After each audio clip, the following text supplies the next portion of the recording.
welcome to Trojans Live, presented by Monster Energy on AM 790 KBC and across the USC Trojans Media Network. We welcome our YouTube audience here live inside Heritage Hall. I am Jordan Moore alongside Sean Cody, our All-American, our quarterback, Max Brown.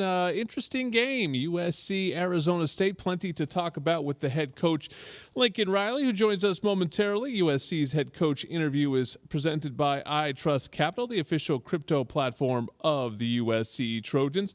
Welcome, Coach. After watching the film, curious, you feel better, worse? What were your sort of new takeaways after looking at that game a bunch of times, I'm sure?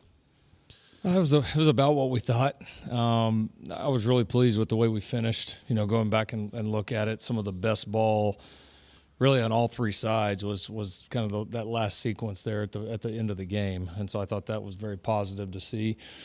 I think we were pretty clean in the run game most of the night. We had one assignment bust on the first touchdown, and other than that, we were pretty clean. We didn't. When we wrapped up, we tackled great. When we didn't wrap up, we were about 50-50, which is called football. And so, just too many shoulders, too many guys diving at legs. Our fundamentals at times certainly weren't there, and they made us pay a few times for that. And then offensively, about what we said. I mean, probably about as disappointed as you could be, averaging 9 yards a play in a football game. So, both sides did a lot of really good things. It's like I told the guys this morning. I mean, defensively, you had 8 sacks and 14 tackles for loss and 3 turnovers. And offensively, you averaged 9 yards a snap. So it's like the sky's not falling. Like, we're okay. But the mistakes are there, and they're very correctable, and we need to get them fixed now. Coach, after a game like that, obviously the most important thing, you get the win. But what was the mood from the team, and what did you kind of want to feel from them on a Monday or a Sunday after the game, after, like you said, you get that win, but still some meat on the bone? Yeah, I think the mood was, I think they were excited about the win, but I think certainly understood that there's a lot of things that we got to correct, and then it's on to the next one. Mm-hmm. The world has no appreciation for games like that. Yeah. Like that's that, and that's it shows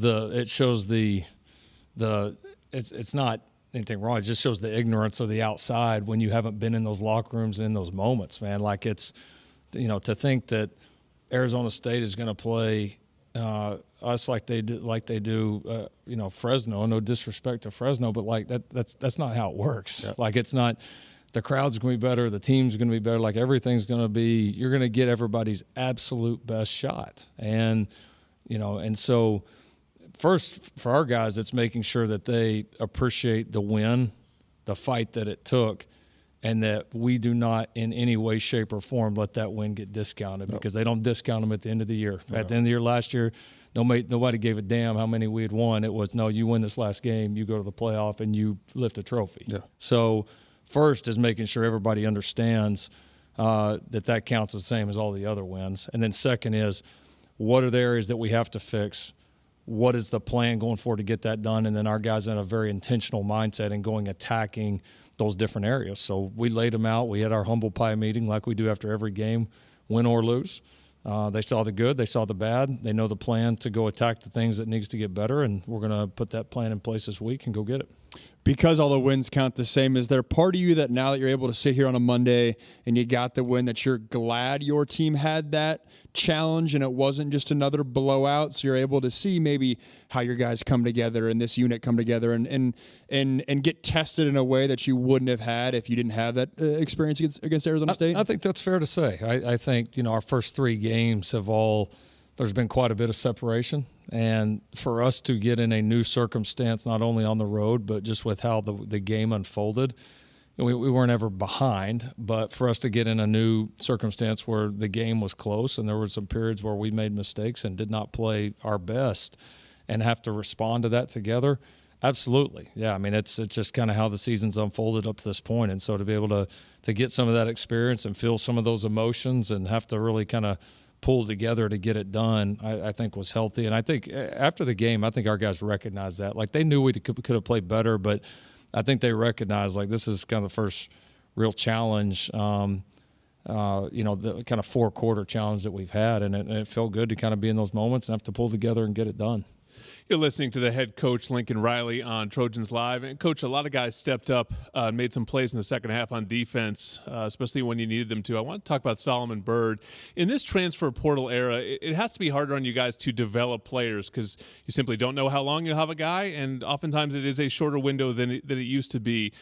From one year to the next, though, something's going on with Solomon that certainly a bunch of people, I'm sure, deserve credit for. How has he been able to improve so much from one year to the next? He's among the nation's leaders in sacks and tackles for loss. Yeah, he's been tremendous. He's been, certainly one of the keys up to this point for our entire football team. And yeah, I mean, Solomon himself deserves a lot of credit for the transformation physically. Coach Wiley in the weight room, Rachel in nutrition. Obviously, our medical staff did a great job getting him back after the injury this offseason. All of those groups deserve a lot of credit because he really has. He's a just totally different player. He has maximized his time. He is stronger. He's faster. He's leaner. He's more explosive. Like everything about him physically is.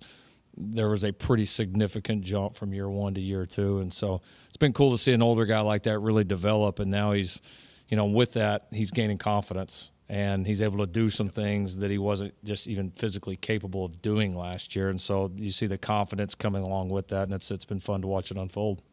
Coach, your quarterback, he had some magical plays out there again. Once again, just extending plays, and the one in the end zone I can remember where he finds the wide receiver late. What was your take on Caleb's play? Looked like he might have missed some throws maybe for the first time this year. Where you're like, maybe that wasn't the best selection of pass right there. But what was your overall take on the quarterback? Yeah, he made some big plays. Obviously, made a lot of plays for us. Had a couple good aggressive runs.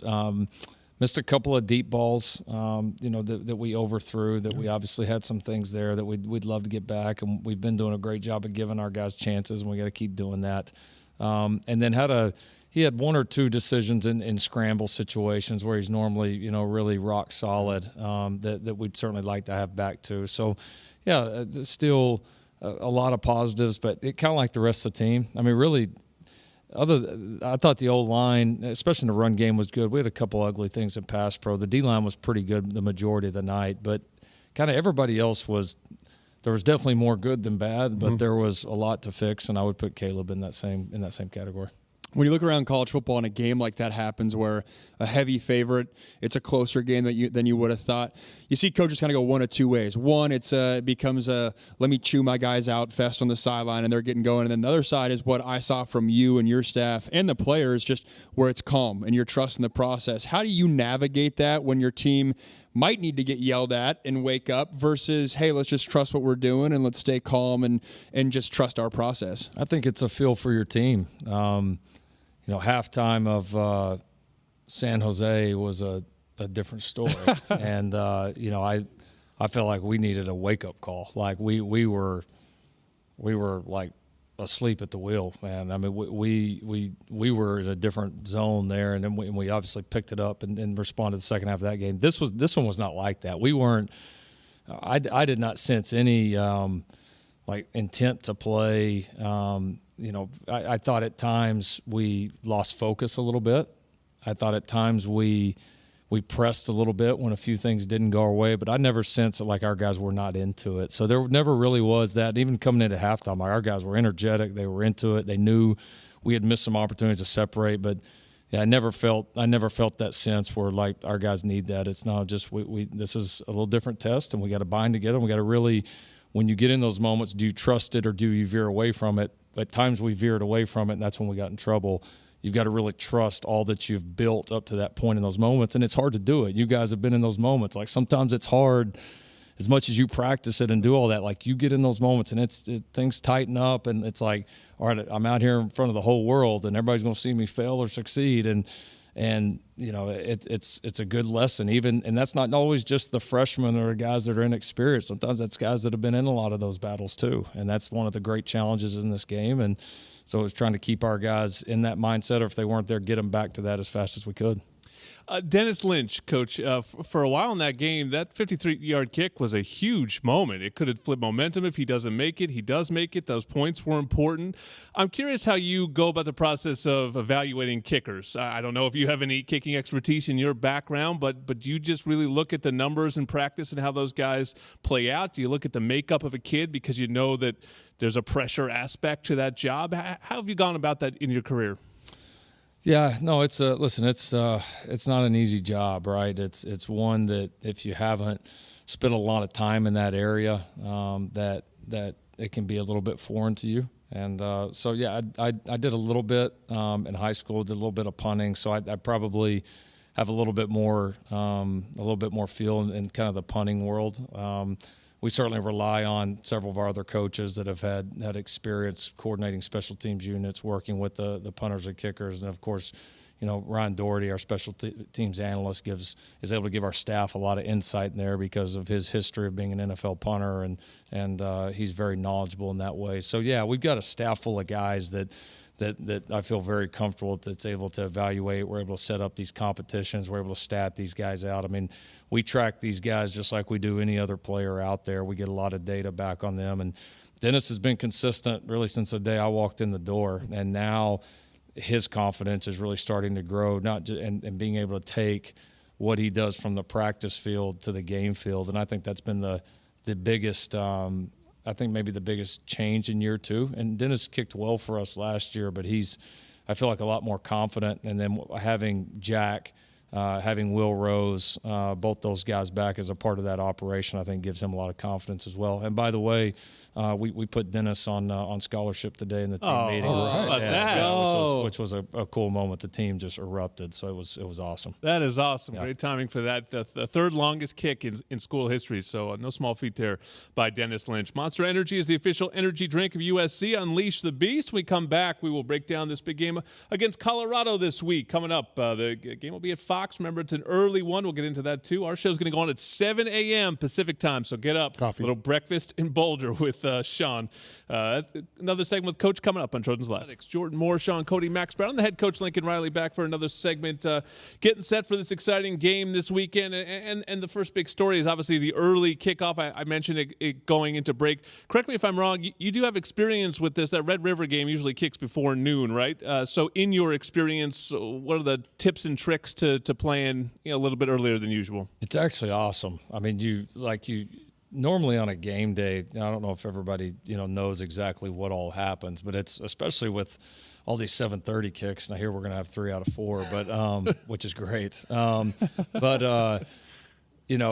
You have all types of different meetings and walkthroughs and all these things going on, and it's nice after you've had a lot of those to just have one where literally you get up, like you eat, and you go play. Yeah. And that's what this one will be like. And so, yeah, I think it'll be a good change up for us. You make some schedule adjustments throughout the week. You still got to get the same amount of things done, but you've got a little bit shorter window to get it done with. And that's a few adjustments for the staff, a few adjustments for the guys as we get a little bit closer to game time, and then you go. And so we're used to it. We're an early morning outfit, a lot of the times. Our guys are up pretty early most days. Our first several days of fall camp, we had our, not practice start, but the beginning of our team period, was at 6:30 a.m. So, I mean, like we go play this one anywhere, anytime. Like we honestly, we'll make the adjustments, but when it's played, all that we really don't care a whole lot about.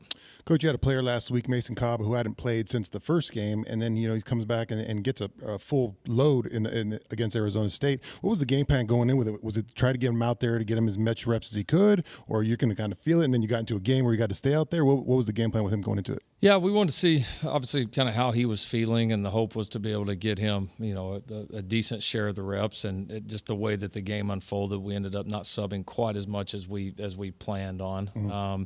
And he did a good job handling it physically. He was a little rusty at times, like you would expect for missing a couple of weeks. But I thought by the end he started to settle in and play a little bit better. And I think Mason does a great job of. I mean, there's obviously the execution piece is important, but Mason is such a good communicator and is so locked in on what we're doing, that when he's in the game, we tend to operate at a pretty high level just because those linebackers are so central to the entire operation. So he brings a lot of added value there. And obviously it's a room we feel like we got a lot of great guys with. I mean, that's, as we said, obviously, you know, guys like Rajon and Shane played really well in some of the other guys' absence, and we still want to keep those guys very involved.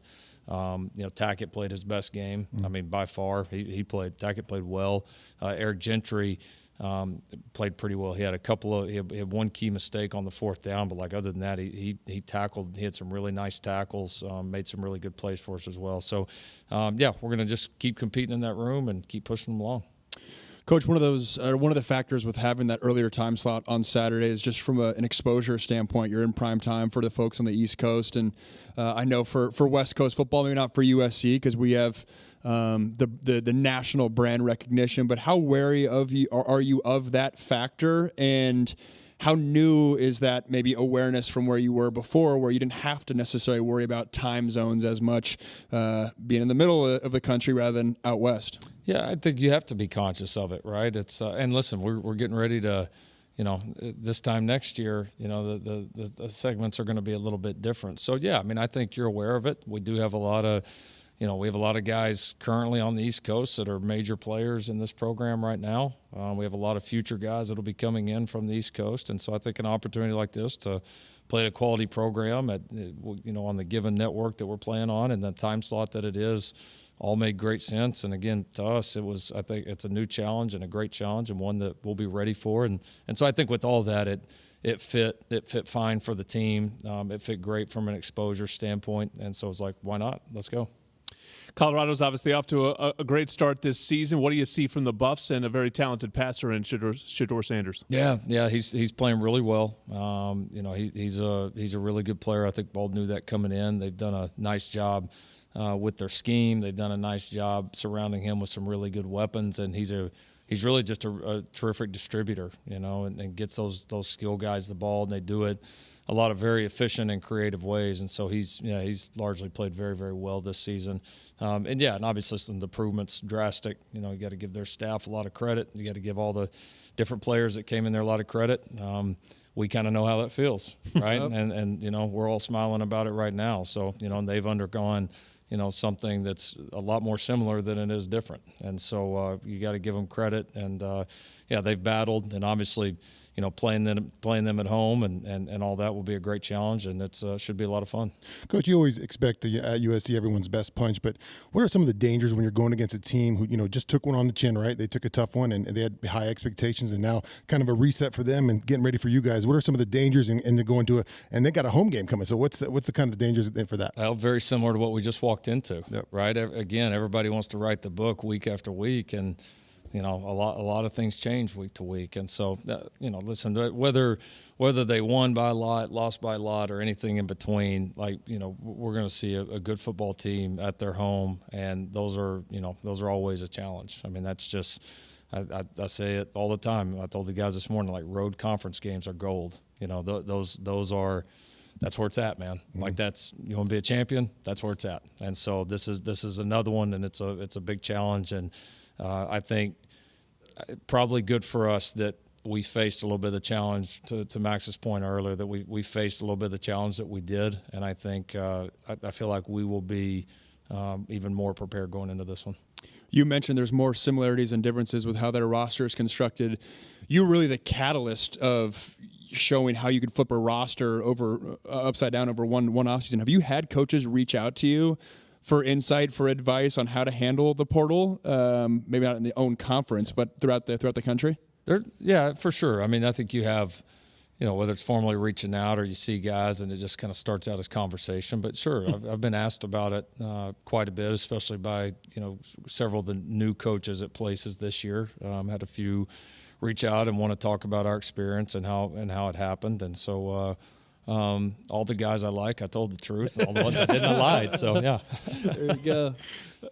All right, Coach. Well, we got an early one on Saturday. We're excited for it. USC versus Colorado. It will be at 9 a.m. Pacific time as kicks. It's 10 a.m. where we'll be locally in Boulder. So our show will go on at 7 a.m. The Trojan Tailgate show 6 a.m. stretch. 7 a.m. Pacific. Get ready. We'll get Sean all fired up, revved up, and ready to go. And then again, 9 a.m. kick will be on Big Fox, too. So everyone will be able to watch, as they were just talking about. Everyone's been watching Jameel Muhammad so far this season. Talk about one of those transfers who's made an instant impact. He's next on Trojans